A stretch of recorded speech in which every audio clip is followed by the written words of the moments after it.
English learners, welcome back to the Cody English. Today, we're talking about something you deal with every single day, your job. I'm Cleo. And I'm Cody. Okay, Cody, real talk.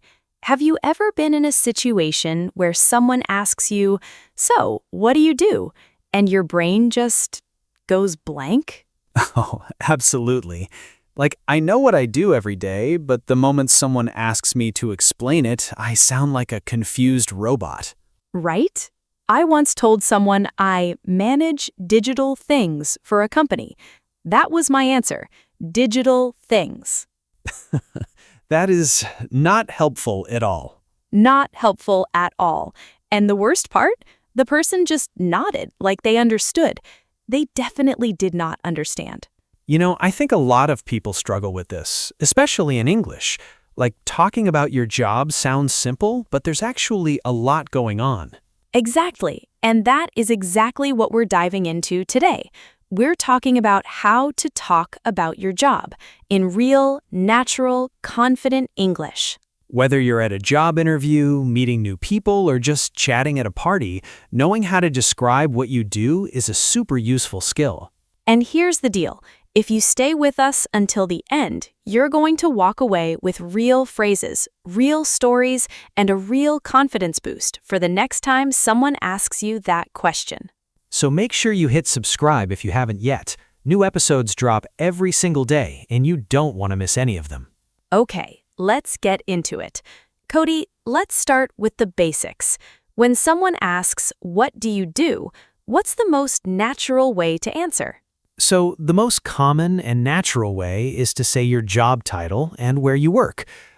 I'm a teacher at a local school, or I work as an engineer at a tech company. Simple and clean. I like that. But what if someone doesn't have a traditional job title, like a freelancer or someone who does multiple things? Great point. Freelancers can say, I work for myself, or I'm freelance, and if you do multiple things, you can say, I do a mix of things, mainly design and photography. Ooh, a mix of things. That's a really natural phrase. I've actually used that one before. It works really well because it's honest and it opens up the conversation. People usually say, oh, interesting, tell me more. And that's actually the goal, right? You don't want to just shut the conversation down with a one-word answer. Exactly. You want to give enough information to keep things interesting, but not so much that you're giving a 10-minute speech. Yes, nobody wants the 10-minute speech version. Okay, so we've got the basic intro down. But wait, here's the interesting part. What about when you have to explain what your job actually involves? Right, because job titles alone can be confusing. If I say, I'm a UX designer, half the people in the room have no idea what that means. Honestly, same. What does UX even stand for again? User experience. It basically means I design how apps and websites feel when you use them. Oh, so you make sure things are easy to use. Exactly. And see, that explanation right there, that's what you want to have ready. A simple two-sentence version of what you do. So it's like your job summary. Short, clear, easy to understand. Yes. Think of it like this. Imagine you have to explain your job to a 10-year-old. What would you say? Ooh, I love that. Okay, listeners, actually try that right now. Think about your job. How would you explain it to a 10-year-old? If you can do that, you can explain it to anyone. That is such a good tip. Okay, now let's talk about responsibilities. Because a lot of times people don't just ask, what do you do? They also ask, what does your job involve? Or what are you responsible for? And this is where people sometimes freeze up, because in real life, our jobs involve a lot of things. So where do you even start? Right, I don't just write scripts. I also do research, edit audio, brainstorm ideas, communicate with the team. The list goes on.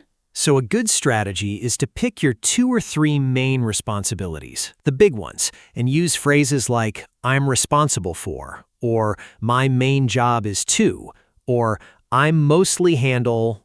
I love that one. It sounds so natural. It does. You could say, I mostly handle the social media side of things, or I'm mainly responsible for customer service. And it doesn't sound stiff or formal.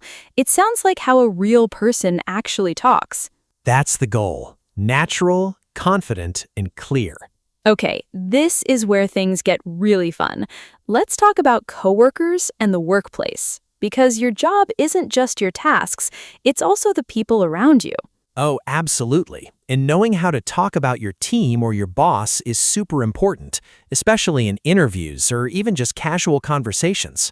So, how do you talk about your coworkers in a natural way? You can say things like, I work closely with the marketing team, or I collaborate with a small group of designers. The key word there is collaborate. It means to work together with someone.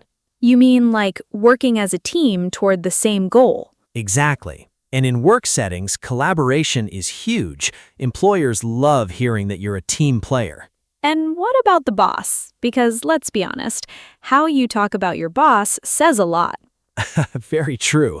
You can say, I report to the head of the department, or I work under a really supportive manager. The phrase report to means that person is above you in the company structure. I actually think talking about your manager positively, even if it's just neutral, always sounds professional. Smart. Even if you don't love your boss. In a conversation, you can just say, my manager keeps things moving, and leave it at that.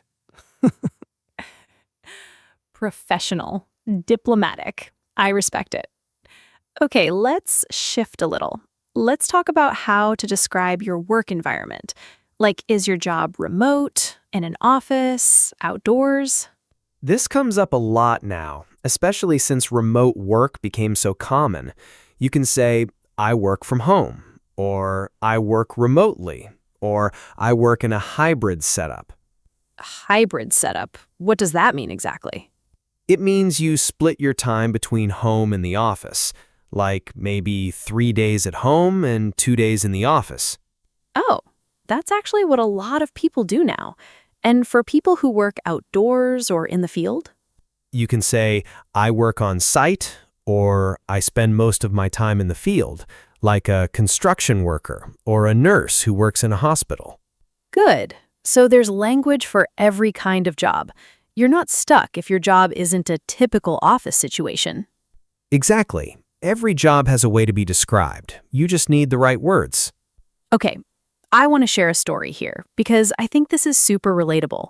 When I first started working, someone at a networking event asked me what I did, and I said, I kind of help with content, sort of. Sort of. That's my favorite part. I know, I was so unsure of myself, and the person just kind of nodded and walked away. It was so awkward. You know, I think that happens to a lot of people, especially early in their career. You know what you do, but saying it out loud in a confident way is a whole different skill. It really is. And I think the fix is preparation, like having your job pitch ready before someone even asks. Yes, think of it like a mini script, not robotic, just a natural, practiced version of how you talk about your job. Practice it. Say it out loud. Say it to your mirror if you have to. I'm serious though, saying it out loud makes a huge difference. Your brain hears it and it starts to feel more natural. Okay, let's go a little deeper. Sometimes in conversations, people ask about your career path, like, how did you end up in this job? Or have you always done this? And this is where your story comes in. People love a good how I got here story. Right, and you don't have to have a perfect story. You can say, I actually studied something different in school, or I kind of fell into this job by accident. Fell into it. Great phrase. It means you didn't plan it, but it happened and worked out. I fell into podcasting, honestly. I studied journalism, but I never expected to be behind a microphone every day. And that kind of honesty is really charming in a conversation. It makes you more relatable. Absolutely. people connect with realness, so don't be afraid to say your path wasn't perfectly straight. And if someone asks where you see yourself going, like future career goals, you can say things like, I'm hoping to move into management, or I'd love to eventually work in a different department, or I'm working towards starting my own business. Working toward. I love that phrase. It shows ambition without pressure. Exactly. It's forward-looking but not overconfident. Okay, here's something I think listeners really need to hear.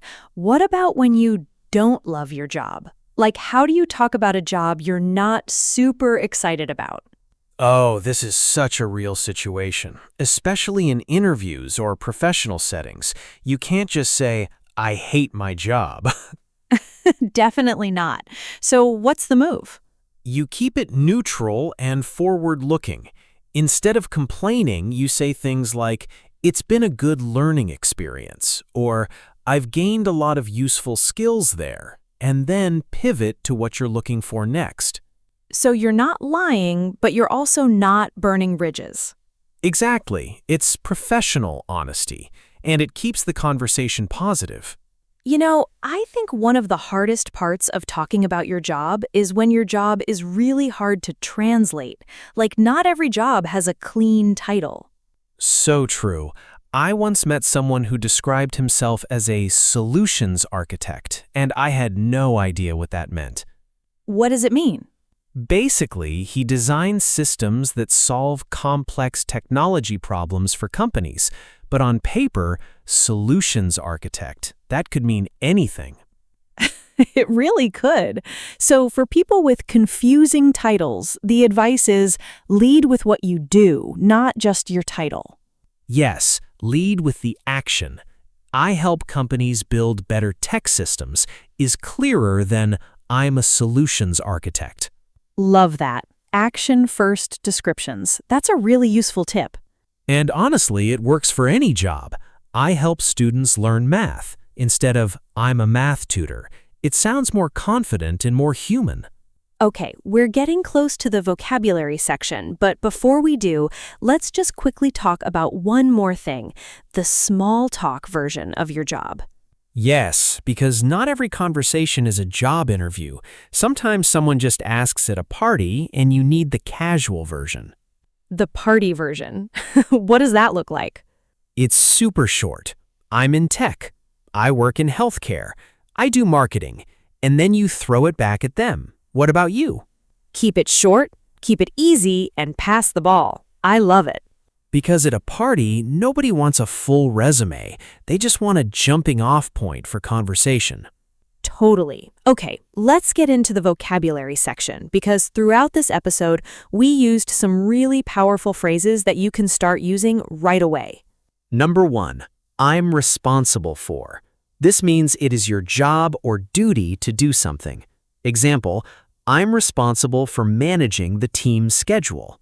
Number 2, I work closely with. This means you work together with someone very often. Example, I work closely with the sales team to hit our monthly goals. Number 3, I fell into it. This means you got into something by accident or without a big plan. Example, I actually fell into teaching. I never planned it, but I love it. Number 4, I'm working toward. This means you are making progress toward a future goal. Example, I'm working toward becoming a project manager. And number 5, I mostly handle. This is a natural, casual way to say what your main job tasks are. Example, I mostly handle client communication and social media. These 5 phrases are gold, honestly. Simple, natural, and useful in so many situations. Write them down, say them out loud, and try using at least one today. Seriously, next time someone asks what you do, try one of these. Okay, before we wrap up, let me just summarize what we covered today. We talked about how to introduce your job, how to explain what it involves, how to describe your workplace, how to talk about your career path, and how to handle tricky situations, like when you don't love your job or when your title is confusing.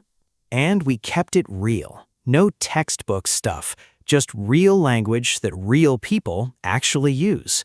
Because that's the whole point of the Cody English. We're not here to teach you grammar rules. We're here to help you communicate with confidence in everyday life. And talking about your job, that is one of the most common, most important conversations you will have in English. So the more comfortable you get with it, the more confident you'll feel. In interviews, at networking events, at dinner parties, everywhere. All right, before we go, we have a question for you, our listeners, and we really want to hear from you on this one. Here it is. What do you do? And how do you usually explain it in English? Do you have a go-to phrase, or is it something you still find tricky? Drop your answer in the comments. Seriously, share your job description in English right now. It's great practice, and we love reading what you write. And if this episode helped you, share it with a friend or a coworker who's learning English, because the best way to get better is to practice with people around you. Thanks so much for spending this time with us today. You showed up, you learned something real, and that matters. We'll be back tomorrow with a brand new episode. Until then, keep practicing, keep talking, and keep being awesome. See you next time. Bye, everyone.